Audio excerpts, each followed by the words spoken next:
Welcome to Founders Fortitude, Conversations with Audrie Dollins, a podcast where we uncover the raw realities of being a founder, celebrating the brilliance of the teams, individuals, and families working tirelessly behind the scenes, and explore the fortitude, the unwavering determination it takes to navigate the twists, turns, and triumphs of entrepreneurship and life itself. Each week, we will share candid conversations, actionable insights, and inspiring stories to empower you on your journey. Whether you're building a brand, scaling a business, an online creator and influencer, or pursuing your passions with relentless drive, let's dive into the grit, grace, and growth it takes to thrive. Let's get into it.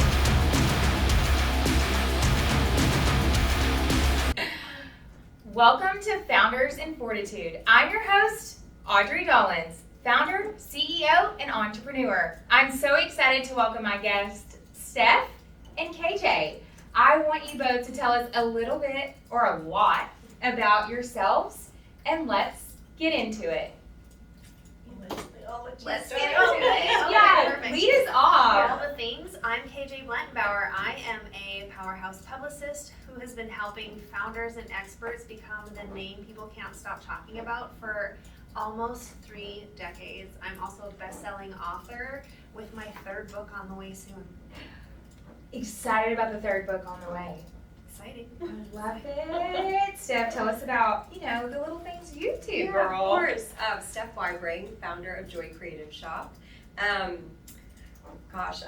need the PR pitch dialed in, but I would say like serial entrepreneur, lover of all things business and paper goods, obviously, and really love helping others kind of figure out what it is that they love to do and then work that into how they make it their job in their life. And that's why, people may be wondering, like, why are we 3 sitting together at the same time? And that is where you come in, because when I think of you, I think of the connector. And I think we've talked about that. And when KJ and I met, we all have busy schedules, right? Yeah. And you had mentioned, like, I just see some similarities. And when we meet, I feel like we are cut from the same cloth. Mm-hmm. The way she speaks to things, her strength, I just see, I wish I'd see, you're gorgeous. So I wish I a little bit of myself. But like, when we talked about it, I was like, oh my gosh, yes. Like, I'm sitting there over coffee just being like, yes. And you saw that in us both. And in the same type of industry that we're in. And I kind of want to talk about that and how what we do, what you do, and how it kind of is circling around each other. And then what you do as well. And just the overall of like, when we were younger, which you said 3 decades, and I'm like, but we're 20. Yeah, I know, I'm 21, which is so weird. We're young. Yeah. Every time I say it, I'm like, oh God. But I started at 17, right? Like, my first job was promoting. I worked for a radio station as an intern, which meant I was kind of the janitor cleaning up, and they would let me do overnights. If someone was sick, I could record the overnights, right? And it was so much fun to do it. So I'm like, everyone be sick, I want to do this. But my first job was promoting the frat parties and being a promoter that way, and that was my first toe dip into publicity, and it was great until it got me banned from Sorority Rush, It was good till it wasn't. It was good till it wasn't. And then, we've talked about this too, Steph, how did you get started? Tell me how you got started. Well, what I brought you today is actually how I got started. So in college, I just saw a great post about the whole Justin Bieber and Coachella. Yes. And it was like when everyone zag. And I was like, oh wait, what does that mean? But I tell my story is like I zigzagged through college. Like there was no straight path. I started somewhere, went somewhere else, came back to the first school, and all throughout that picked up little pieces of like what would become my life, my job. And one of the classes was like Photoshop and Illustrator, like we're in the 90s. Yes. Not nearly as easy as it is to come by now.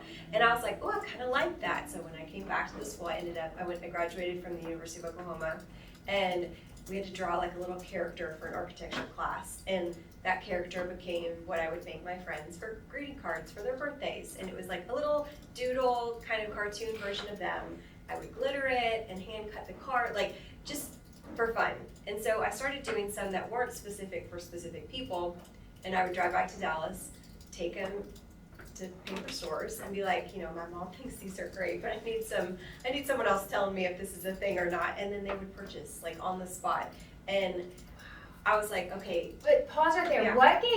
Who gave you the support and strength to do that? There's fortitude in that, where you are like, how did you feel sitting in your car for the very first time with what you, like you said, because I think this is a problem with a lot of youth today, where their mom tells them they're great and everybody gets a medal. Yeah. I don't agree with that. Do you see where I sit on that? But who pushed you to go? Who told you to go do that? Did you just know to do it yourself? But that feeling sitting in the car, like, I made these things and I'm about to walk in this building and say, will you pick me? Give me an income? That's a great question. How did you do that? I think it's a mix of both. I mean, I can't say like, oh, it's just innate. I grew up in a house of entrepreneurs who were previously IBM salespeople. Yeah. I don't know if that trickled down, but like the fear of you in sales, rejection is most of your job. And so I was also with some life stuff that had happened early on. Like, I was just not afraid of failing, and I wasn't afraid of someone saying like, you're not a good fit for this. Because it would be like, okay, well great, well what's next? So I wasn't so tied to the outcome. I don't think I knew any of that then. I just was like, is bliss. Yes, and I was like, I had that pull to do my own thing before I really knew what I was doing. I thought this would be I got a job at 16, and from then it was like, oh, I like to make money. I like making my own money. Yes. I really like what I can do with that, and it was like at the Gap. You know, it wasn't anything big, but I think that kept going to where I was like, this would be kind of fun if I could make money doing. So I think that was probably a driver. I had the support of my parents of like, just go for it, what's the worst that happens? And then getting that little tiny bit of positive feedback from the first person that's like, oh yeah, we'll take 6 of these 4. And I'm like, oh, I just sold 24 greeting So you cards. sold the very first time you walked in there, you sold it. And almost every time. I mean, it's kind of who she is, right? But I say the same thing, and so I think there's a confidence, and you could hear it when you spoke too, is I'm fully stepping into it this year. I was secretly confident before, where I felt like it might have been rude, but it's not now, because I used to wait till somebody would push me before I would tell them how great I am. But now I'm like, oh no, I know exactly what I'm doing. I know my knowledge. I know these things. So that confidence of what we know that we can bring to the table, and then the selling, I think that is just, I love just that. need that first yes. Yes. And it's like on a sales platform, it's like a cha-ching sound if you have a e-commerce Yes, brand. yes. I'm like, that is Turn way up. addicting. Yeah. People have all types of bad habits. That's mine. I'm like, I hear it once and now I'm like, wait, I want more. I want more of that. How do I get more of that? No, I love that. Yeah. It's analytics, it's revenue, it's watching that. Yeah, and there's a piece as a creative of someone, it goes from being an author, of selling a service, but someone wants what you have to bring to the table. And like that will never get old to me. You know, like Same. It's the coolest feeling to think we just launched greeting cards. It's like full circle back. Yes. You know, 25, oh gosh, almost 30 years later. And Only 21. no, But we're exactly, 21. Yeah. And I was like, we're just like, that was what I started with. Like, I love them.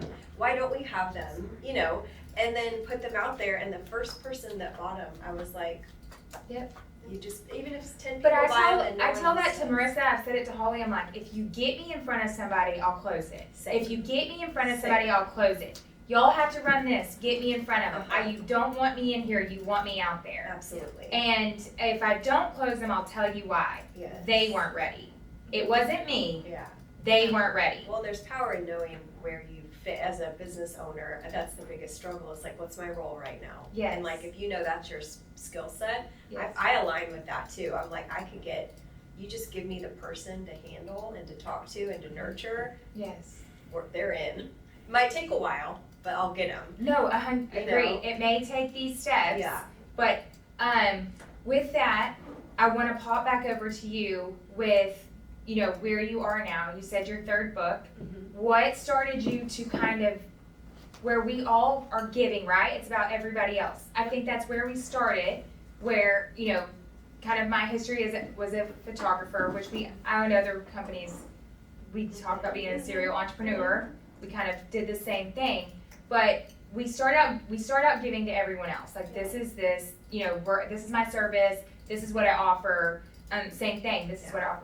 But we are kind of at the level now where, and I struggle with this. I think I was even kind of telling you a little bit about it, where we are hosting podcasts. We are doing things where we are writing our own books because we have hit a different level. How is it now we're kind of turning the tables where we are focusing a little on ourselves, where that wasn't maybe the first step that we were doing in our business? Am I asking that question right? I think so. Yeah. I think so. I feel like my life really is that meme. Like, you're in your 40s, you turn into the person you were at 16, except this time you like yourself. Yes. I feel so aligned. I feel like I at do 16, too. like, you couldn't tell me anything at 16. I knew everything about everything, and like there was no insecurity about any part of who I am or my body or how I looked or how I was showing up. Just like, there was no fear. And then I think somewhere along the lines in my 20s, I started to listen to other people, or like the world crept in, or I kind of had the doubt, or I didn't think I had the education, or I didn't have the car, or I didn't have the whatever it was that made me feel less than. I didn't have the experience, those sorts of things. And then somewhere in like my mid-30s, my 40s, I was just like, I do know what I'm talking about. Look at all the things I've done. And you start reflecting. Maybe you go into therapy. I've spent a lot of time in that, right? And like, you'll learn it's not my business. I need to go back. I'm just gonna be honest. I just really love my best friends that really, like, they send voice memos. So that's my therapy. That they're like, girl, you're being toxic today. Let's calm it down. Yeah. Right. There's nothing that time, tequila, and therapy cannot take care of. And it doesn't have to be in that order. But you know, usually it could go at the same time. Yeah. Right. But I think I hit my 40s and it was like, okay, I've spent my whole life making other people happy, chasing other people's dreams, helping other people achieve their dreams. Mm-hmm. What do I really want to do? Okay. And I just became, like, people will call it selfish, and I don't think it is. I think it's self-care to be like, what do I want to be known for? What do I really want to do? What lights me up? Because I think when you find what that is, it makes you a better friend. It makes you a better partner. It makes you a better peer. It just makes you a better person overall when you're fulfilled in what lights you up. And then you find great connections with people and you want to see them succeed too. And I think it makes you a more well-rounded person. But yeah, time, tequila, and therapy. Oh my gosh, I need that on a mug or a shot glass or whatever. A tattoo. Or a tattoo. But and I think that's the podcast for me, because like you were saying, like she's the connector. Yeah. This is connection for me, and it's also, and in this circle, then I want other people to learn from what we've done together, and kind of the grittiness, like you're talking about therapy and tequila. And I say this a lot of times, you know, not to the entire team, but to our management. And I'm like, I don't like myself and how I led today. And maybe not in those words. I kind of probably said a cuss word in it or something. Yeah. But I'm like, it as clean. Shit, I failed today, guys. Yeah. But I'll have that's not how I want to lead. I'm going to do better. And I will say, I'm going to pray about it with a little bit of tequila on the side, because it's clean, or to drink tequila is what I'm learning for my health. Yeah. But anyway, yes, I think there's confidence. There's self-awareness. Yes, self-awareness in our... Of like, okay, this wasn't my best day, and that's okay. Like, we're all human, but I'm going to do better, or I'm going to reflect enough to figure out what didn't feel right about that day, and then do it differently going forward. You know, but yeah, I think the 40s are kind of fun, because I do believe, like, you've hit a point where you're not. I mean, you're kind of at midlife, but not exactly. Of where, for me, it's like I've been so grateful to have done what I've loved for so long, where I see a lot of people that are like hitting a wall of like, I hate my life. This job is not what I want to be doing. And so they have to go flip the switch to walk into something that is their own. And I've been doing that since day one. And for me, more than making a huge life pivot, now I'm like, well, now I get to maybe serve others with that. Yes. With that knowledge, with that skill, even if it's just encouragement. You know, I don't know everything about every industry, but I can sure help you, like, let's just talk through it. So I think there's value in that too. And it's like, you don't have to try as hard. You know what I mean? Like, you're real confident in what you've done, who you are. At least I hope so, you know? And if not, go to therapy. Right, and if not, call, text each other. Right. I mean, I think you need a reminder, in our group text, and I hope I'm not like throwing you under the bus, but I knew I would love her because we kept missing each other. And I think I was like, I forgot what I had said and where I was going. And you're like, I just pulled over to Dairy Queen and I had to get me an ice cream or something. And I was like, oh my gosh, should I tell her I just went through Taco Bell? Like, you know, people have in their minds that founders and business owners do this when it's actually Dairy Queen, Taco Bell drive-thru, and we don't want to go to the nail salon. Oh, no. We don't have time. We want to maybe, but it's time waster. Exactly. And I don't want to call any of us out sitting here, but if I showed you my nails, they're so bad. So bad. That's why I was telling KJ, I will watch celebrities and I will watch founders and people that are really busy. And I notice like our nails may not be done or something may not be done. And I sit here and I don't want to call us all out, but we don't have the perfect manicure. None of us do right now. No. Yeah. It's not the priority some days. You nailed it. Priorities. It's like I feel great when my nails Me are too. done. Yeah. But I'm like, if you look at every video on our Joy Creator Shop feed that I've recorded, you're like, oh, there's Steph's hands. Oh, I think about there's that. no nail polish. And I'm like, I also think about Taylor Swift. Yeah. When she did that big tour in the movie theaters, you could zoom in and her nails were chipped.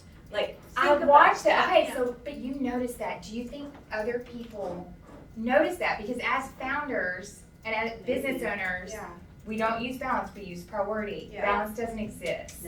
No. But I am very I will be very hard on myself. Like my hair, we laughed about eyebrows, our hair, our nails. And that's one of my questions. How are you, I'm trying to get out of it, but how do you walk in confidence like with balancing priorities of personal, not just as a mother, not just as a wife, but like the challenges of what's being expected as a woman, weight, size, look. We're in an industry of marketing.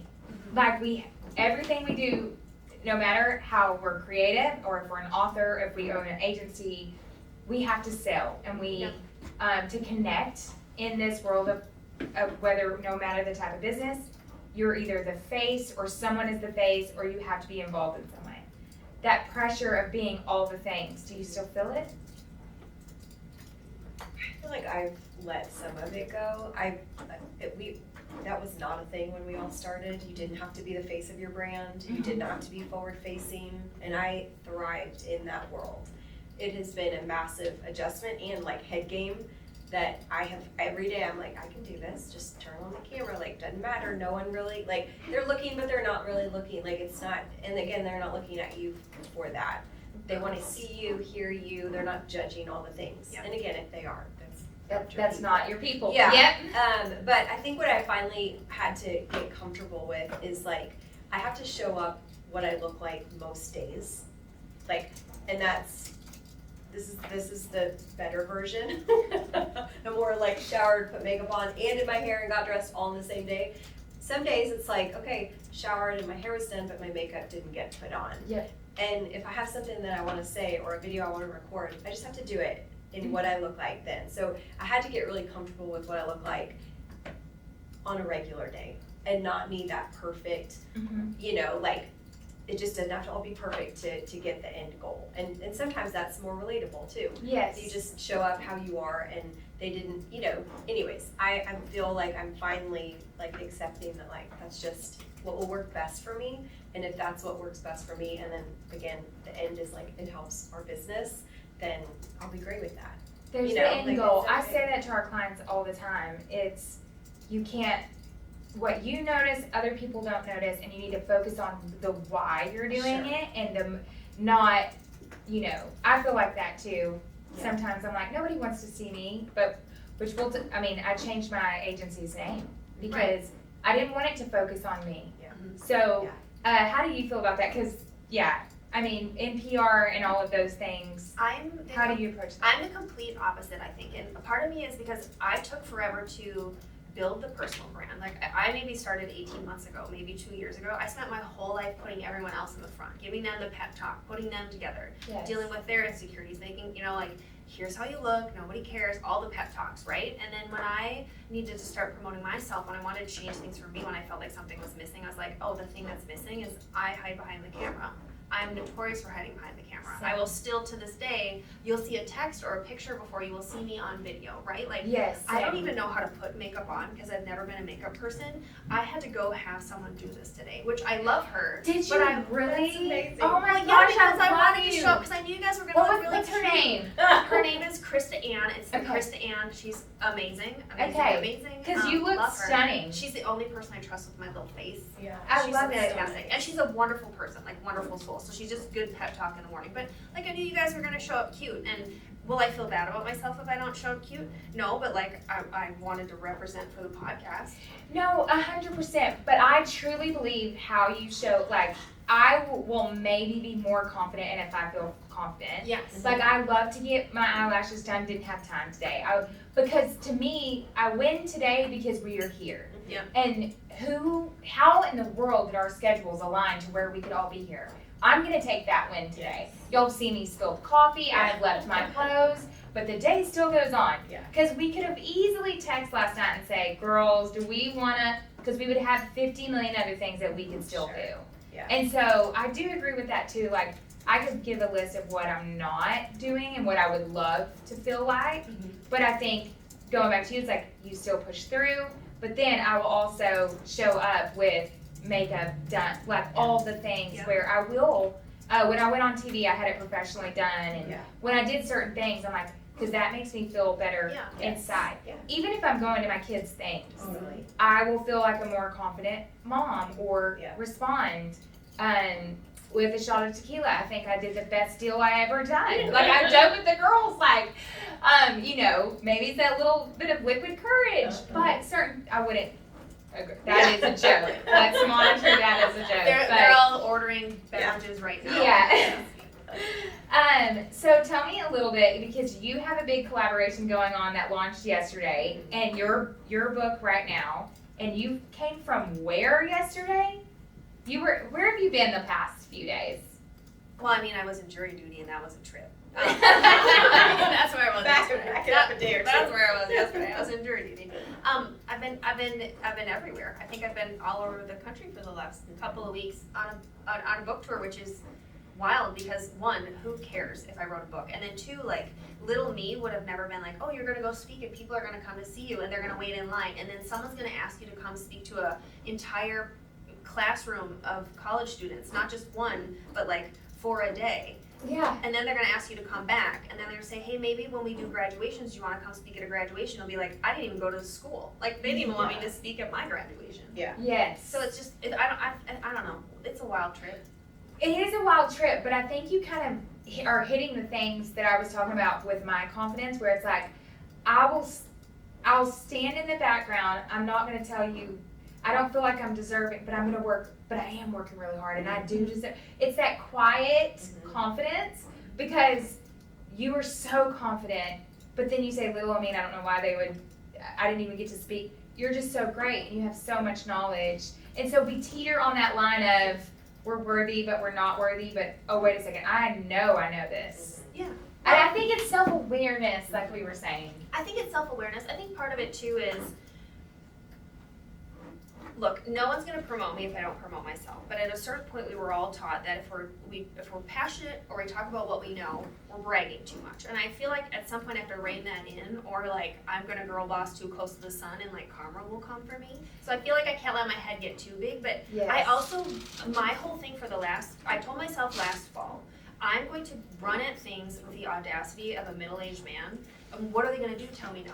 What if I fail? Like, I've already failed spectacularly. Let's do some men bashing. Let's do it. No, but like, think about it. Greg is not getting up every morning worried about how he looks, No, worried about what he's people not. think, worried if he's going to make the sale. Greg thinks he already knows everything. And Willie, let's check and make sure this battery is full, because we got to keep going on this. You know, all the things This is I'm worried good. about today, a man named Greg is not going to do. And I talk to my husband about this all the time. He's like, what are you going to do today? And I'm like, gonna challenge the world like I'm a Greg. And he's like, all right, cool, we'll see what we're doing. And he's like, don't do anything that's gonna embarrass us. And I'm like, can't promise. And then if I do, or if something doesn't work out, I text a wonderful person like Steph, and she's just like, that's not so bad. It'll be fine. Yes. Here's how Well, we fix it. okay, I love that you say this, because that's how I feel about social media.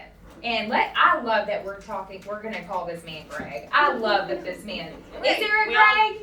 There probably Well, is I somewhere. used to say it's Bob Yeah. until my son started dating a young lady, and her dad's name's Bob, so I can't say Bob anymore. Right. Because I would say it's like Bob's Road or something like that. But I will say, when it comes to social media, people want to go viral for their business, and I struggle with it. I fall in the line of, Greg doesn't have to dance for business in the boardroom. Why do I? Yep. Why do I have to be like, check 1, 2? Yep. Like, how does that make me a better agency Yeah. or a team member? Now, I love the songs. I love the trending sounds. I want to know those things. That's why we have a great team that will tell me. And I'm like, is this cool? Is this not cool?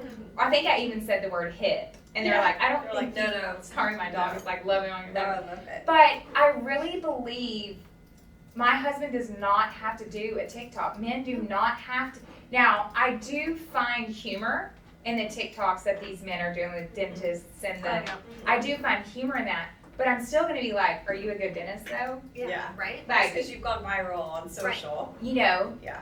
So I do kind of, I don't know how old we are, but I think like we are the women that watch the shows of the 80s and the 90s where women were fighting so hard for the type of independence, and that we couldn't get a bank loan or a bank account until the 70s. Was it the 70s or the 80s that they wouldn't give us a bank loan? It might be the 80s. Wasn't Maybe it? 83. Yeah. It's 83. That's not very long ago that we were not able to have our own bank account and we were not able to get a business loan. Even if we showed a profitable business, our husbands or a man would have to sign for us. Yeah. That's insane. Yeah. Luckily things have changed. Yes, because we're not afraid to do it. Yeah. Gregs. Yes. Great. All The Gregs. Yes. And that's like the Reese Witherspoon, if you listen to her story with Hello Sunshine. And Yes. she was in the movie industry on set, seeing all these like great stories come to play, and then the female was either not the lead or was the lead, but had to be a man that was carrying, it was like she just didn't like what she saw. So she decided to change something about that industry, and she did. Like, it's insane what traction she's got, and then it just kind of keeps going of, with VCs and money towards women, like female founded businesses, like the narrative is shifting, which is so exciting. Yes. But you do have to work. Because I will say in our industry as an agency with influencers and creators that we support, there will be moments like, oh, my husband is now my accountant, or my husband is a part of our business. And we're seeing that so much, that shift and that very, very often. And so that leads me to that. We were talking a little bit about collaborations and partnerships and the way of marketing and partnering with people. And you were touching on some key points. What is influence and partnerships and PR, and what if, let's talk about that, like how it all it's different than it used to be, and how influencing and social media has impacted your business, the PR world and the circumference of social media and influencers and books and that whole world. Let's talk about that a little bit. Maybe that's a broad question, but how has it impacted PR and what that looks like? Oh my gosh, I feel like sitting between you two, I'm the least qualified to answer this. But in the PR world, it started, so even though we're very young, we started before the internet, right? So like we didn't have social media, we didn't have influencers. You were maybe sending some sort of thing through the regular USPS, and that was a PR package. That was influence to send them a thing, but there wasn't anywhere for them to post things. It was just so they had it and could literally phone a friend about it, right? Or wear it. Yeah, Yes. or wear it and be seen places and that sort of thing. And like if you were a celebrity, then maybe it was like it'd make it to Us Weekly, and that was the big thing, right? And then with the dawn of social media, even in the beginning, influencers weren't a thing, right? So like you'd send things, you'd hope people would post about it, but it was all about the box and the kit and the thing, and you truly saw the unboxings. Like when YouTube first started, it was the big thing. Like kids would get toys and you'd play with them, or like all sorts of those sorts of things. And then when influencers came, and you can speak to this better than I could, it almost isn't even about the unboxing anymore. It's about the creative ways that they decide to position and use things where you didn't even really know. Like is this gifted? Is this PR? Is this a partnership? Or are they really using it every single day? That sort of thing. And so I feel like I've seen the whole gamut of things, and I wonder if it will come back. I've seen the everyone wanted to be a speaker route, then everyone was going to have a book, and then everyone wanted to have an app, and now we're back to everyone wants to be a speaker, and everyone wants to have a book, and it just really cycles through that sort of thing. And I feel like it'll all just keep cycling back around, but I don't see influencers going anywhere. I don't see social media going anywhere. And I think there are people who do really great partnerships well and who treat, like, if they're celebrities or they're clients and they have amazing things. And there are companies like Steph is fantastic at her collaborations and her partnerships, and she's always got a really cool one that's incredibly different than the one before it. And I just think those things are amazing. So I don't see it going away, but it always evolves in some fashion. I agree, and I think that you do such a great job, Steph, where the need for it, and I think that audience and growth of your, what is your outlook of that? Because I can tell you what I think my opinion is, but why would a business such as yourself, and I know that we've talked about your recent ones, but why are those important, like, business-wise? Not just that what great she does, but why would a business want to do that, and why do you continue doing it? Like, analytically wise, the impact wise. That's a good question, and it's funny because 2 years ago we did it a lot. Last year we pulled back because it's really hard to quantify at times. Is it worth it? And if you're looking at just data points and revenue and numbers, but there's a gut feeling that comes into play of, like, and this is straight PR, but, like, we will grow a little bit when we talk about ourselves on our organic social. We will grow a lot when someone else talks about us. So how do we get that to happen more often? And obviously paid media is one way, that comes at a very high dollar cost. But honestly, what influencers have brought to the table, and everyone is an influencer in some way. If we leave here, I'm like, okay, I loved your dress. Send me the link to where you got it from. Like, you are influencing me in that way. So I think it's a natural thing. But the content creator and the bigger influencer piece, for us, it's, it gives us their shared audience. It gives us their perspective. If they have anything to do with creating the product, it gives us their design eye. And then this year, we brought in a lot of brand partnerships to where we're working business to business. And yes, it's strategic of, like, well, we would love their customers to know about us, and we want our customers to know about them. So we're sharing audiences in social and creating a moment on all of that. But I do believe I believe it's strategic. It's not just for fun, although it is very fun to work with others.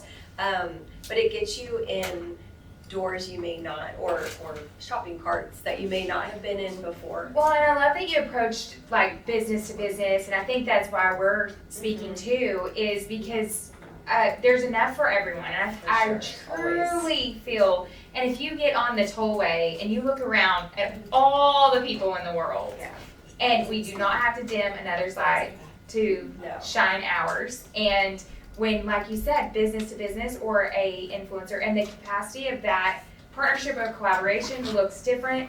And then it's kind of like, what do you pull? Like you said, it's maybe not just analytically driven.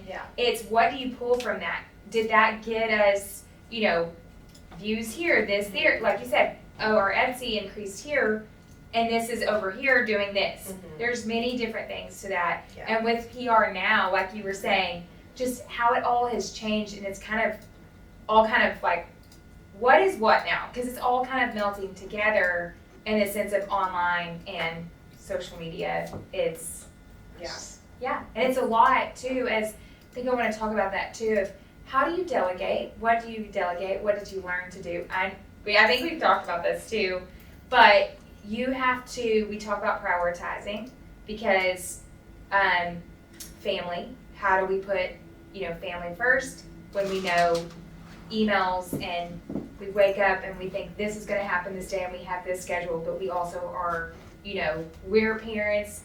You're married to beautiful dogs, right? Yeah. 2 or 3? 2. Do you want a third? No. Just kidding. I would cry my eyes out. But we wake up and we think our schedule is this, and then this happens. Things have to continue to run. How do you manage that? Do you delegate? And what is the grit of your each day? Is it always just perfect? Because I look at perfection when I'm looking at this couch right now. No. I think I have the easiest lift of everyone in this room because I don't have kids.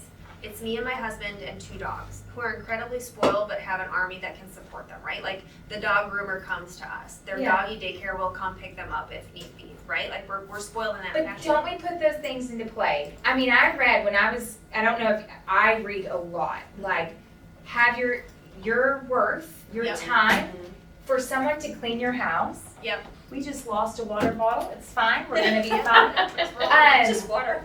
It's because I used to think of like, oh, they're so privileged to get their house cleaned, right? Mm-hmm.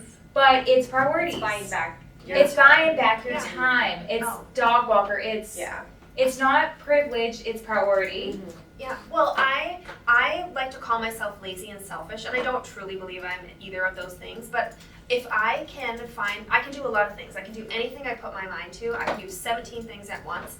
There's a lot of things I don't want to do. Mm-hmm. And I put that in my lazy pile. Or I like to say to my husband, I'm too pretty for this. Like it's pretty privilege and I am not doing this today. But if I'm gonna work really hard, if I'm gonna travel, if I'm gonna spend so much time, the first thing I did for myself when I got my first big girl paycheck, someone else is going to clean my house. Because I like a clean house, but I am not good at that. I'm gonna outsource it to someone who excels in that area.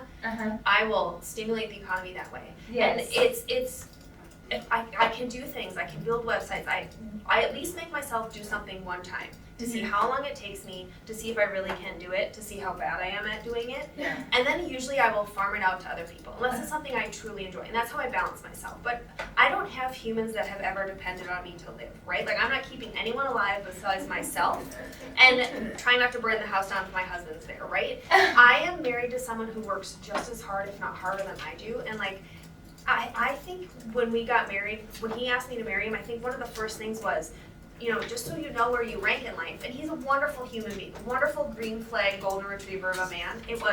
I think it was his career and his job. Then I think it was his obsession with Warren Buffett. And then I think it was his dog he had for 14 years. And then I think I came in 4th or 5th. I might have been further down, and we joke about it, but if you see someone working as hard as you, driving as hard as you, and you guys want to achieve the same things together, you want to work that hard. When you don't have kids, we have to stop and raise and teach and take care of or feed or bathe or any of those things. So it's not a shock to you, like if you come home and he's not there or you're not there. Yeah. This is what you both. Yeah. No one's changing anyone. No. Yes. And we met later on in life, right? So like I had the first marriage and it didn't work out because we were not on the same page work-wise. We did not have the same goals. We did not want the same things. And then I spent a good 6 or 7 years by myself where I got to be the independent girl. And I was gonna say, but that experience brought you to the strength of understanding of what to say the second time. Yeah. Like, okay, this is what I'm passionate about. This is where, building that confidence and assurance. Here's what I need. Here's what I don't need. Here's what I'll put up with. Here's what, I can take care of myself. I don't need you. I have a person that complements my life beautifully. Mm-hmm. He is not my whole life. And he's okay with not being my whole life. Like, I am not serving every single day to make sure that KB makes it through his day. Like, do I want to help him? Do I love him? Yeah. He did his own lunch today, He's going to be fine. He's going to be fine. Yeah. He's going to be fine. What's your take on that? Well, again, it's like polar opposites, which is why we're friends, because it's so refreshing to hear all sides. I love hearing this. You're in different stages of kids, and so you're what I aspire to be. But you're so cute. I mean, I never felt such a real text because I accidentally wound up in a family neighborhood text, of course. Yeah. And I was like, should I respond to, yes, let's let her play with the dog? Because I didn't know what it was. I'm like, well, I don't want to be like, you added me to this because I loved it. Funny. It was so real. Yeah. It was so cute. Like, just let her play. I forgot what the text was. And it was like with your neighbor. And you're like, can so-and-so play with your dog? Yeah. Or she's more than welcome. And I'm like, that is real life motherhood and business right there. It is. She added me to the group neighborhood text. Just to get you just thrown back a few years. Yeah. No, I mean, there's no balance. Like, that's a myth. Yeah. And the whole idea of like, at least for me, and this is a therapy term, but like I have very low standards. Although I have really high standards in a way, but my standards are like when I wake up in the morning, I know what my day could look like. there's a decent chance it will end up that way, and I have to just adjust and move on, Yes. and not just blow it up because one thing didn't go, and I tried years before. I'm very much creative, not very in the box, like with discipline and time management and time blocking, and so I tried to set up a calendar that was like, okay, well, I do this here and this then, and then I do this, and then I was like, well, this day didn't go like that. I have all these blocks, like where do I move them? And there was nowhere to really move them to. So again, it's like once we leave, these are coming off, my Birkenstocks are coming back on, and it's like you just gotta ebb and flow through your day. But see, I strive to be more like that, because as we're talking about this, I know that everybody in this office is like, haha, she's got us time blocked. We know the time. She's got her time blocks. Yeah. And which we do provide a very timelined, agency ran items, but I'm very much like, I love your calmness and your grace where I don't have that. I'm like, well, I feel that way inside, like you do, and I just have got, it's just the stage of life I'm in. We have Yes. 3 kids, 10, 14, 16, oh, wow. so very much still needed in all Yes. areas, and that is my priority right now, because I know in 2 years, 1's gone, in 4 years, 2 are gone. Mhm. Like, that's very short time. So I kind of know, like, one, I'm excited about planting some seeds now for some future things that when I do have a little bit more time to wake up and not be hair on fire, and like there's 3 people that need me all at the same time, like there'll just be 1 at home. Yes. And like that will change so much. So I feel like I've grown Joy Creative Shop in the margin of motherhood, of life, Mhm. but I've still, like, I've worked harder than most everyone, because Yes. I was driven and determined, and if I didn't make it to work during nap time when they were little, I was like, well, I'm gonna stay up late tonight to get it done. It does. You I know? mean, that's in I already know today, I know today will be a long day. Yeah. Just Sure. from where we were, there were some live things that happened over the weekend. Yeah. You shift your priorities, and those dates kind of just you flow just- where they can. What do you feel that your children have learned from the steps that you've taken? Do you feel like or do you feel like they've seen or noticed anything? Do they? They think I'm a stay-at-home mom, which is amazing. That is amazing. You know what I mean? 'Cause, Yeah. like, and they'll be like, hey, could you pick up that thing that's ready during school? And of course, like, I don't, because I didn't prioritize it or get there. And so after school, they're like, did you get it? And I'm like, no, I forgot. We'll go now. And they're like, well, what were you doing? And I'm like, Just running an empire. Did you see that? I think it was the CEO of Pepsi, or I forget who it is, and I'm going to get this wrong. But she had a young daughter. Oh, she was like, I forget. She was like a huge company. And she's like, I learned to master delegation. And I was supposed to make homemade something type of cookie. It wasn't like a chocolate chip cookie, or maybe it was, but it had to be homemade. And she said her daughter spun around to her and said, you better not buy a store-bought, Mom, because all the moms bring homemade cookies. And she said, I promise they will be the best homemade cookies you ever had. And she walked into her office and she said, who makes the best homemade chocolate chip cookies? And she delegated. Yeah. And so that's where, kind of going full circle, where we kind of delegate the importance of a team. Sure. Yes. And I think you have that in place. Yes. And I think that's where I was going to allude to, where do you have a team in place? That moment when you took that step. Yeah, we To have a invest in team a of team. 7 right now. Some part-time, some full-time, so it's Mhm. blended. None, all are virtual, some are here, but we don't meet in person. So like when I see your office, I'm like, there's a little bit of jealousy and FOMO of like having all my people in the same place. But again, I would be the bottleneck there, because I Okay. like live in my car. Like I'm never Yes. in one place long enough for that to be a reality. So maybe one day. But I remember the first hire, it was about 8 years ago, and she actually just stepped back in January to raise her babies.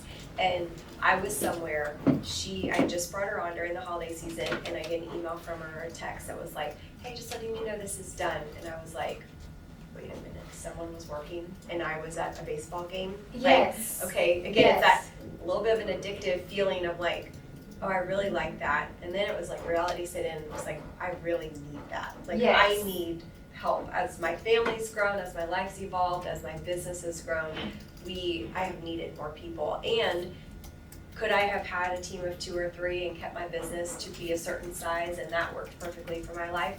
Totally. And would I have been just as proud of that?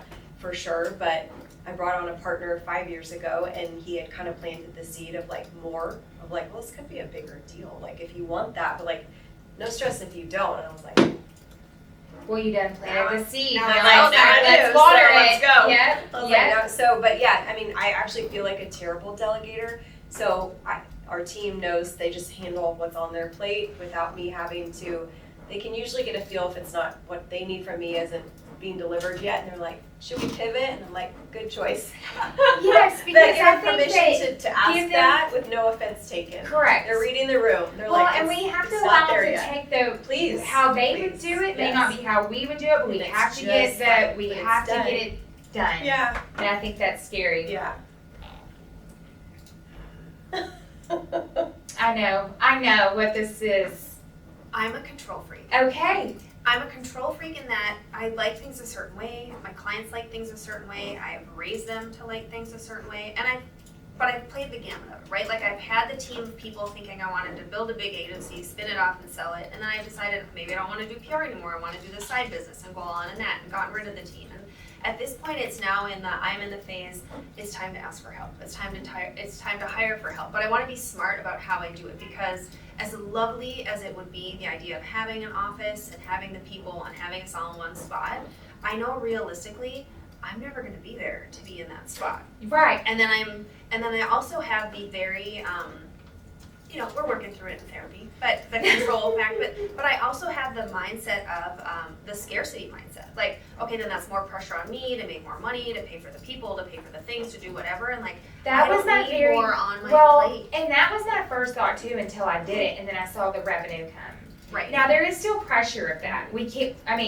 I kind of give it the common sense. If we lose a client, do the math.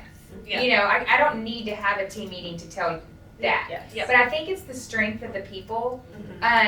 And I'm going to name them. Actually, Marissa and Holly are very good about kind of.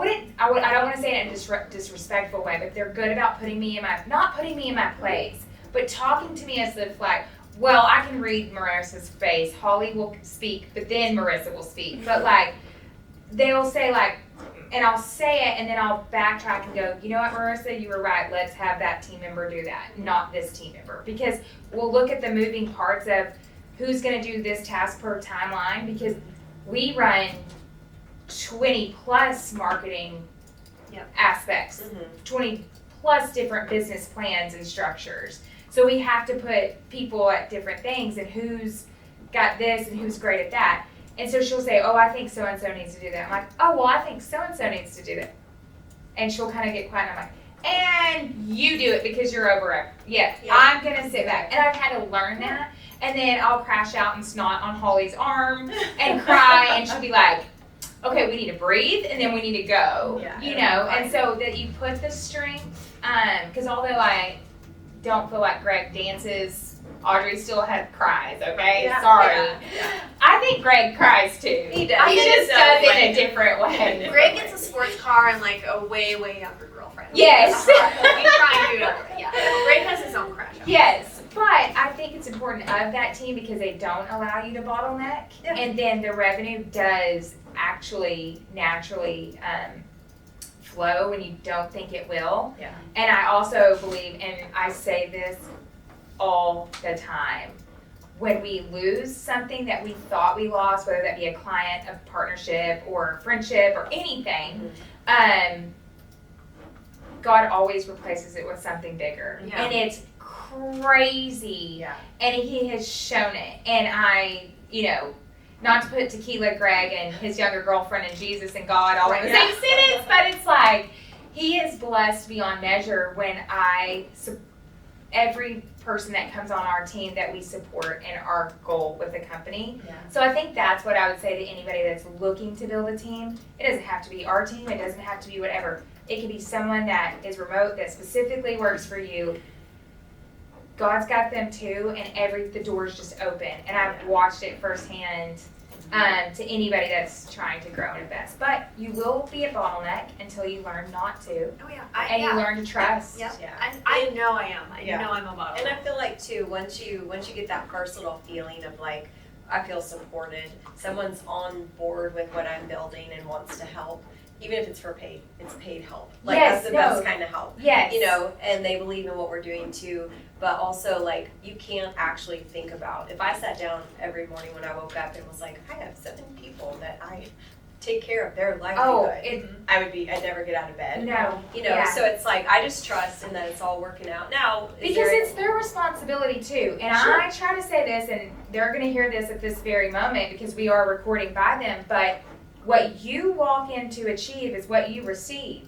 Yeah. I can't get you further if you're not willing to go further. Right. Yeah. And that's the message that they have and the drive they have to have for themselves. Yeah. That's not all on you. No. Right. No. You know, and I think that is a key thing in messaging to anybody that's listening, or an employee or a founder or anything. If you're having a conversation, if you want to achieve and you want to, you know, if you want to receive, you have to be willing to Yeah, achieve. see what And it I takes. think, you know, that's very important. But Yeah. it is a scary step. It is scary. It is, and I think about it. For me, it's always a step back of what do I think looks nice that someone else has.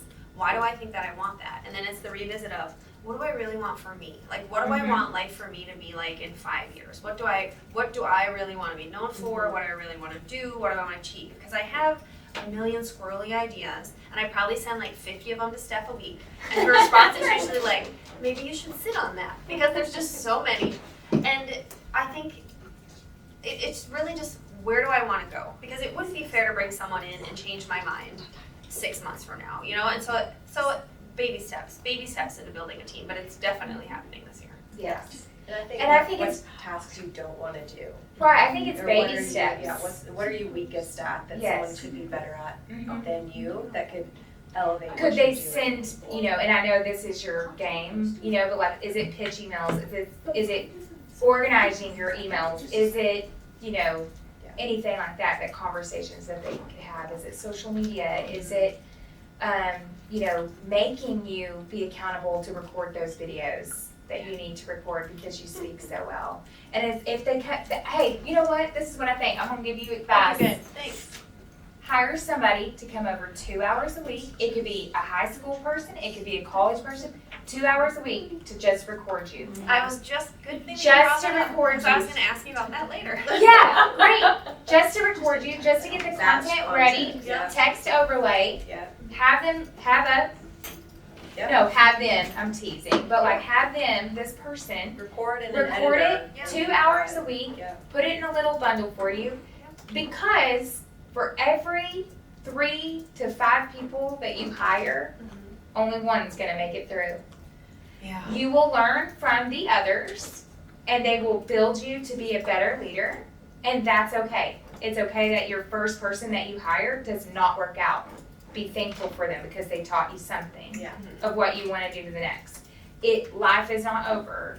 It's a lesson. Yeah. And so team is hard, but team is great. Yeah. Because it does take you. Yeah. And it actually can be more fun. Like, It is more You know fun. what I We're mean? gonna have a fiesta next week with the team. It's so much fun. it's work still, you know, Yes. and like I respect that they have their life outside of work. But Okay, I want to lead back into, we're popping back in because we had to reposition the batteries and all the good things, and then I want to hear a little bit more about the book, and then I want to share with our audience 3 tangible things that they can implement in their business. But we were talking about bags earlier. Yeah. So my vision, and so when we think of, which I think success is living and breathing, I think priorities are living and breathing. They alter, they move each, you know, step up the ladder, changes and all of that in each season of our business. I built my company for the quote unquote idea of freedom and our lives and the things that we wanted to do and provide. And each one of us have different backgrounds of upbringing. One could be my mom inspired me because she was an amazing mother. Other could be what I didn't get that type of childhood, so I want to be the parent that maybe I didn't receive. Or all of our lives kind of build us up to who we are. I personally chose I want to be there for my kids when they have kids. I want to be able to have a company where I can fly and support them if they need me to pick up groceries, or I want to be there for them. But then my entrepreneurial business money sides are, I want a condo in Florida, and I want an Airbnb there. I want a condo in North Carolina. I liked Colorado, but we're going to Utah now. You know, so that is What drives you? that's what drives me. Those are my bags. Those are my luxury items that I want. That if my team wants to take a vacation into Utah and they want the okay, great, you all get the condo for the week. Yeah. That's my goal. If my family wants to go to the condo, great. So that's my vision and goal. Yeah. What's something like that that you want? For you. Do tell. Your listeners are never going to like me. I have a tiered system of my rewards. I am like a toddler with money that's unsupervised, or like an animal. Like I am a dog. Like I'm So very, basically, I need to go shopping I'm with you or very- not go shopping. I'm very rewards based, like very treat based, like almost like your dog will do things for treats or like a bone. Like so will KJ. So at the very basis of everything, I designed my life from when I was very young in college. I told myself no matter what I decided to do with my life, I got to say who I worked with and when I worked with. Like there's that scene in Pretty Woman, right, where she's like, I say who, I say when. Success for me is not a monetary number. I don't even have a goal for the number I want to hit every year in my business. I don't even have a true dream bag or a dream car or dream cruise or any of those things. I don't have a dream vacation or any of that. For me, success is I get to choose what I do every day, who I get to do it with every day, and what I'm actually going to do. And when I don't want to do any of those things or with those people, I get to be out. The second big thing for me, especially when I was trying to decide, you know, do I want to get married again? Do I want to be with another person? Am I good by myself? It was, I want to make my own money. I want to be in control of my own destiny. And if I want to go buy something, it would be nice if I'd ask someone before I do it, but I'm going to go do whatever I want to. Yes. Like I just surprised my husband by remodeling our front lawn. Didn't even tell him. The people just showed up and I'm like, Oh, whoops. how is his response to that? He's like, hey, what are we doing? He's great with that, because I mean that's, you know what I'm saying, like that is such a great, I love that, but I always wonder like how he's great with it. I think it depends on what it is, right? Like it was a big decision that impacted him. Like a dog. Yeah. I mean, I surprised him with the dog, and now he loves the dog. Okay. It could have gone south. It could have gone south, right? I wouldn't bring in the third dog home without. Yes. Right. But I like, did. But and look at this cuteness. I think with the yard, it was bothering him forever. It was bothering me forever. I want to make my own money, and I married a really funny person. He brings me joy. And I like to joke, like, my money's my money and your money is my money, but, like, I want to be able to do things without asking permission. I saw That so was like many a people. non-negotiable. Yeah. And so you created the strength in the life that you were, Right. that you would be the best you for them too. Yeah. Growing up, I saw so many women who were trapped in horrible situations or horrible jobs they hated because of money. They felt trapped because of money, they couldn't get out. Or in the movies, you see so many women who are in awful relationships. They can't get out, they need money. And I never wanted to be one of those people. I was never going to be financially dependent on anyone. Man, woman, company, anything. I wanted to take care of myself. So that's my second rule. And the third thing is, I like nice things. And sometimes those are very expensive handbags. And I don't have to have the latest. I'm not a fashionista. But if I want the red Chanel, it's coming home with me. Like it just really is. It just really is. It's meant to be with me, and I'm gonna work really hard for it. So I had an interview with a friend of mine. Her name is Bonnie, and it's Shop with Bonnie, and she is a stylist and all of these things. And we did it was like during COVID, we were doing coffee and conversations, and we would go live and we talked with each other. And I had a sign that said, "Don't buy the bag, fund the dream." And she was like, "Oh, no. She was like, you would probably chunk that. Like, no, we buy the bag and we conquer, like we get the dream too. Like, don't maybe the say bag that. is the dream, right? Yeah, that Like, is. Yeah. Because someone once told me, but you're the owner, you should buy the bag. And I'm like, I'm the owner. I don't buy the bag. It doesn't always, sometimes I do, but sometimes I don't. Yeah, I've never Or I done it. shouldn't. I've never bought an expensive bag. Yeah. I bought a piece of land. Well, I mean, Again, I'm each his own. to each their own. Yeah. And like, yes, I I'm mean, scared, but I want it. Yeah. I'm not gonna lie. I want it. I mean, my Fendi sunglasses were a gift. I want it. And I would never spend expensive money on sunglasses because I would lose them. Or like, I've never not have lost them, or these. break them, or That's do, amazing. yeah, it's just, everyone has their Everyone has thing, their right? thing. Yeah. What's Yeah. yours? What's yours, Steph? I'm not a bag and a shoe girl. Like, Yeah. we were talking about this yesterday with Allie and Beth, who they have like all their stats. Yes. And they Alice is are perfect. so cute and they are so styled so well every day. And I was like, that's just not my jam. But I love to travel. Yes. So I think that's where I would, like that's what I aspire for. Our season of life is crazy, so like we do get out, but not as often as when we were younger. I love art, like abstract art. So art is what there's a painting in my kitchen, this is a good story y'all will relate to, that I would always at the end of a year, and I wouldn't say a good year, I just said any year, at the end of the year I would buy a piece of art. And it was like, well, I'm gonna build my collection this way of like every year. And so I had it in my head that once we surpassed $1 million in revenue annually, like for that year, I was gonna go buy like whatever piece of art I found and wanted. And it's Katie Craig, she's a local artist, and it hangs in my kitchen. And it's often that I think about what that piece of art represents. And like to some, they're like, why would you buy art? Buy the crazy bag for $2,000 or whatever that's just not something that's important to me. Yes. And I like I'm a Claire V fan through and through, and I'm like I can get a new bag for about $400 and love it till it dies, and like that's the brand I love. And so yeah, I think it's whatever drives you, and in this stage of life, freedom is what freedom, I say that yet I work 24/7. Freedom of time, meaning unless there's a meeting or a call on the calendar, it is mine to decide what I do with it. And being able to pick up my kids at 3:20 every day is like I can feel that's what a priority is the in most this valuable season. to me. And I didn't know this younger, but I see if I reflect back, I was always this way. I do not like being told what to do. And for being a very chill person, like my husband is hyper aware of that, and so when needed to be asked, he's like reframing it in a way that seems very serving to me. But like I just don't like being told what to do. Yes. In any sense. I think that was written on a report card, problem with authority. Yeah. I think my accounting teacher was like, you have a lot of friends, like shocked of like, and you're that, and I'm like, I don't think what you're saying makes sense, ma'am. You know, like it doesn't mean I don't like you and I'm not a good person, but the accounting and algebra is just, And I think you have to be able to balance that. And when you're younger, it usually comes back as like getting in trouble or being defiant. And I wasn't those things growing up.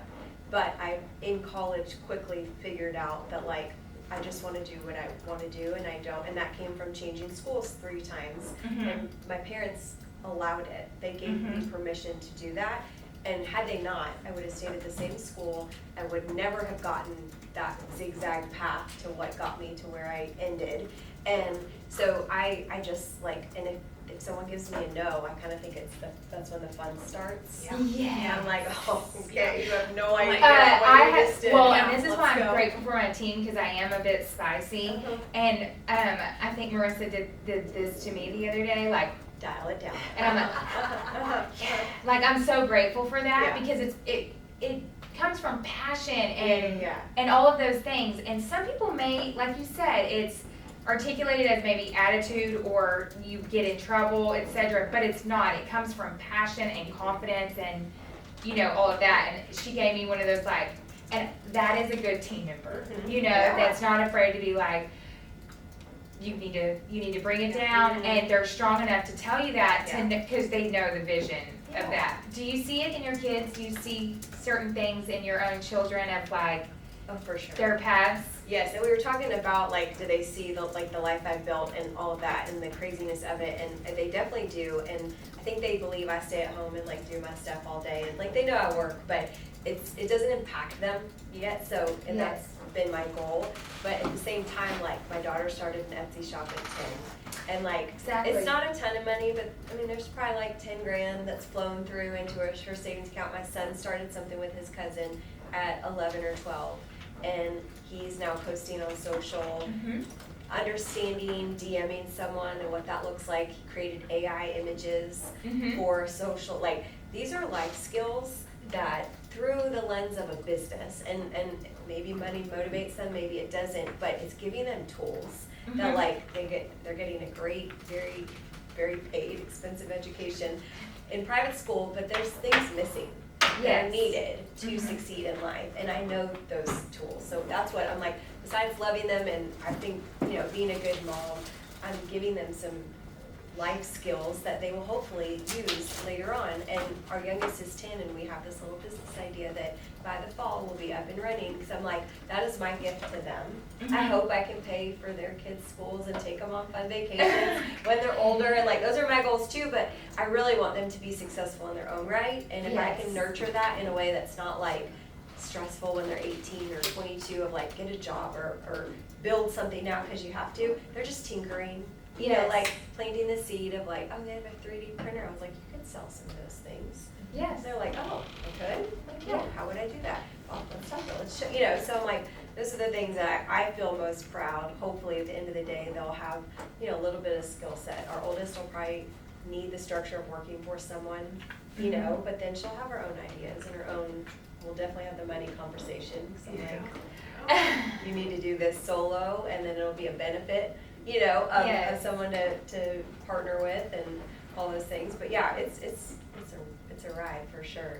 But I feel grateful to be building a business in front of them and then able to take some of those skills. They are my first little coaching clients, if you will. Yes, for sure. Yeah. No, I love that, and it's, you know, I do think there's days that as moms, like we feel like we have that mom guilt, but I think at the end of the day, I'm like, Scarlett, I'm sorry, I'm not going to make your game today.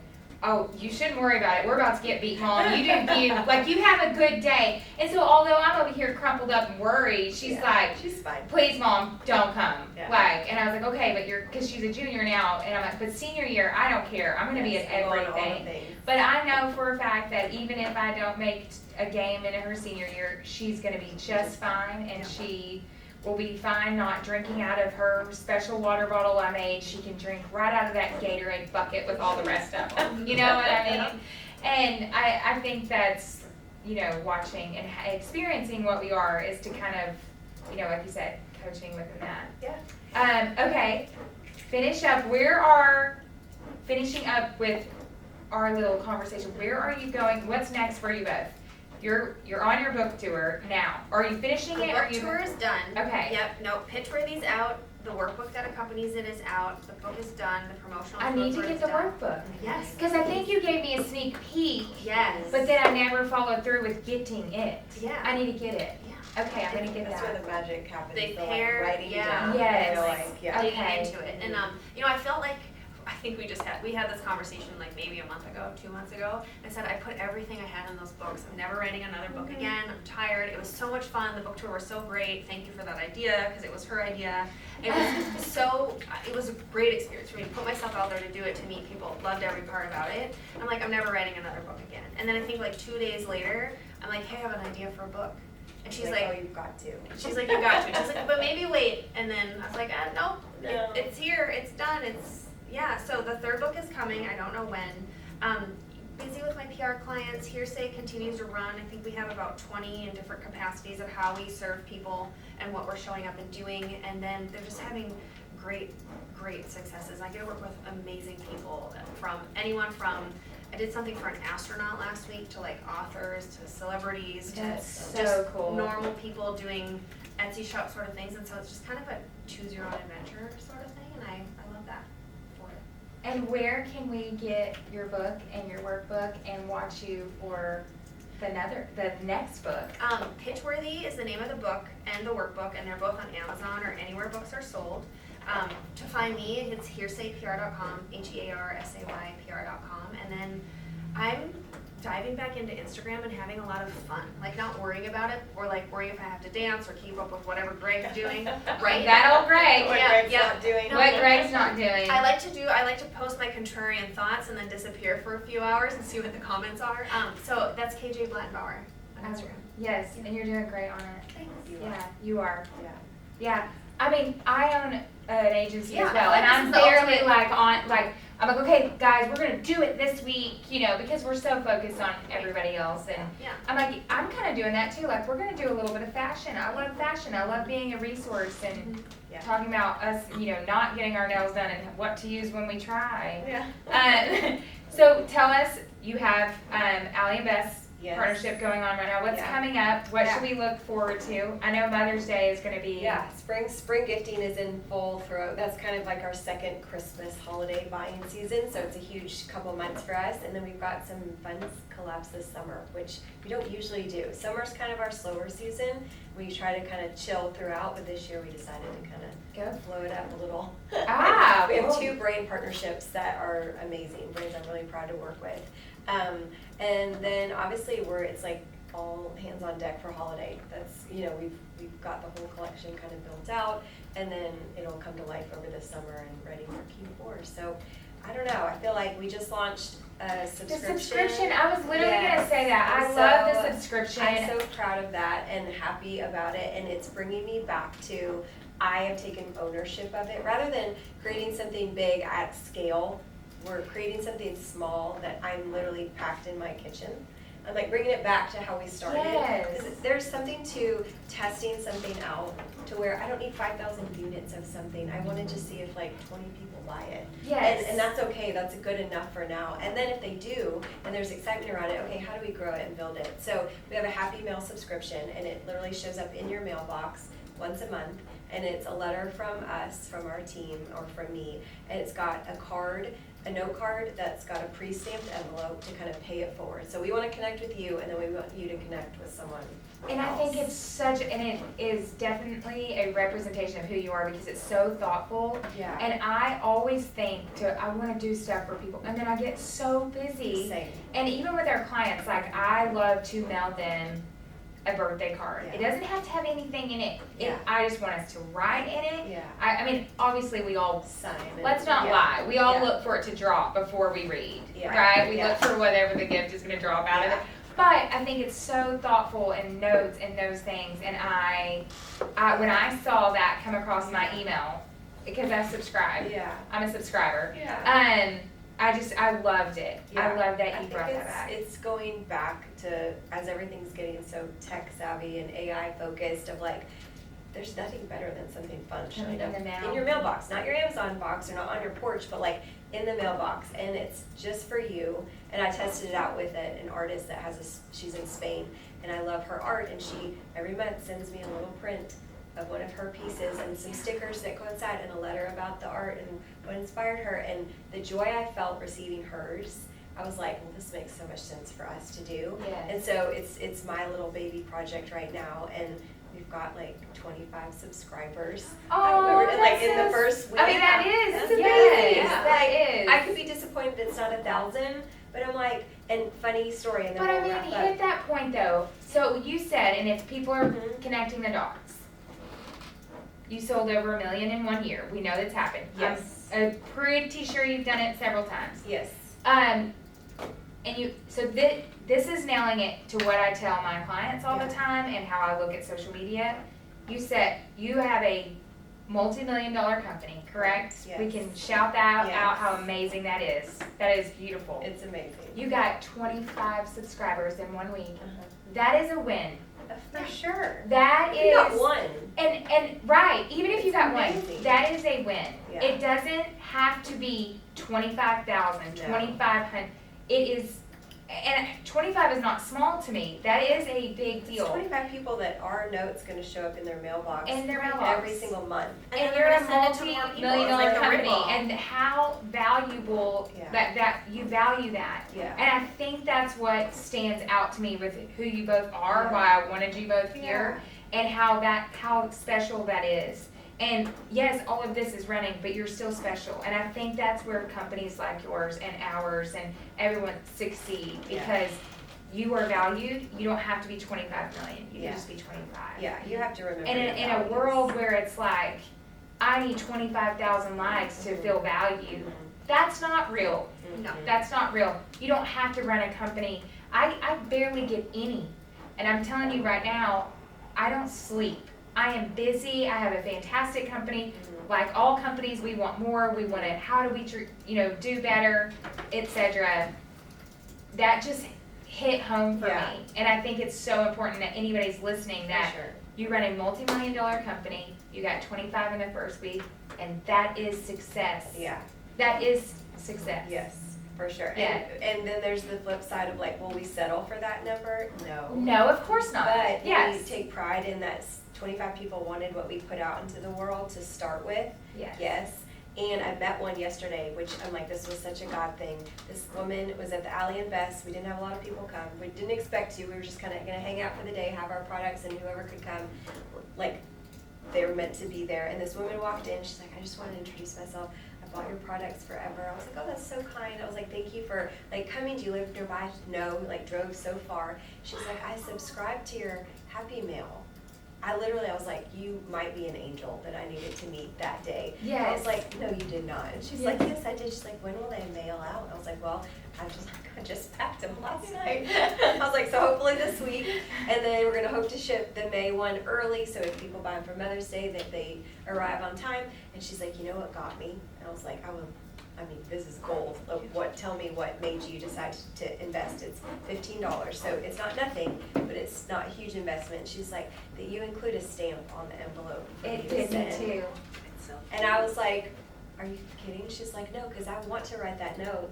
And then I just like find the reason or excuse that we didn't have stamps at home, or I just didn't get to the mail. She's like, I'll just like write it, put the address on it, and stick it in my mailbox.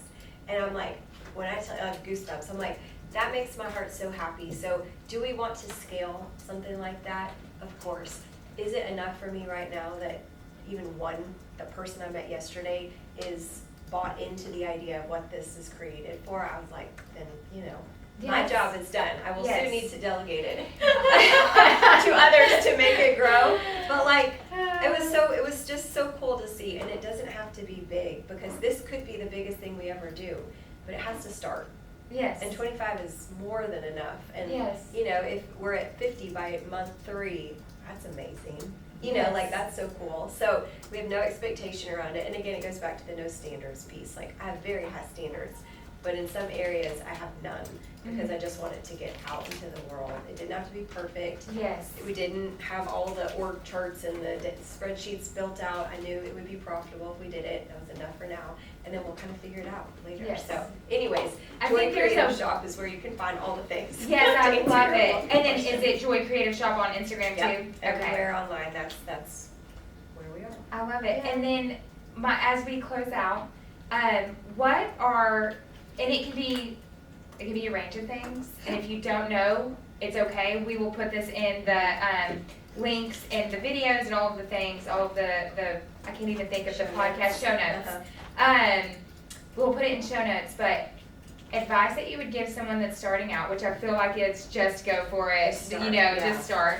And then what are some tangible things that you would recommend, definitely your book, that you would recommend that somebody could implement in their own business right now? What is like a product or a process or a book, or which you gave me some good books and I have yet to buy them. You told me a book. I read a ton. Yeah. I think it's either find a mentor or buy some books. Like, I think you could do either. Yes. If you have someone you can talk to that's done what you hope to do, go get in front of them if you can, or have conversations. But if not, there's so many podcasts and books out there. Yes. Like, we're not in a place to have paid PR, but her book has allowed me to have the skills that I can, until we can grow to where that is a paid part of our marketing pie.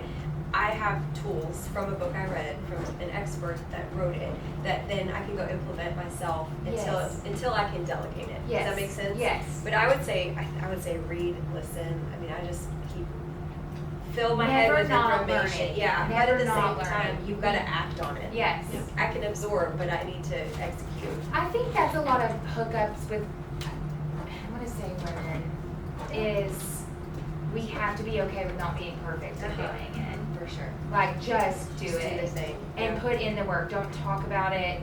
I mean, talk about it. Have a direction. But doing it. Don't overthink it. Yeah. And I think part of it, my biggest takeaway, and I wish advice someone had given me a long, long time ago starting out, is what do you really want to do? What do you really want to be known for? Because if you are truly honest with yourself about what you really want to do, what you really want to be known for, you're a happier person. You're better to be around. You're a better partner, you're a better mom, you're a better whatever it is. But you're also showing up better for your clients when you're not resentful because you're doing something you don't want to do, when you're stuck doing tasks you're not good at or don't feel good. If you know what you want to be known for and you chase that and everything is a yes to get to that goal and everything that doesn't make you to that goal, yes, you could do it. Yes, it's fun. Maybe it'd be nice. Maybe people expect it from you, but it's a no for you. It doesn't meet your goal. If you push that to the side, you are just a more well-rounded person, happier, and in everything. I think you go farther, you achieve things. And so what do you want to be known for? That is the piece of advice I give everyone. I do love that. Yeah. Well, thank you both so much for taking the time to be Thanks for here. having us. I appreciate you so much. Y'all are just such an inspiration. Thank you. I'm like moved from this episode.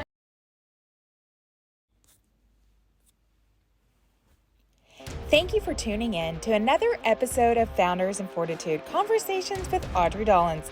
For details and links from our incredible guests, be sure to check out our show notes. You might even find exclusive discounts and special items we share that aren't even mentioned during the show. If you enjoyed today's episode, please take a moment to leave a 5-star review. It truly helps us grow and continue sharing valuable insights with you.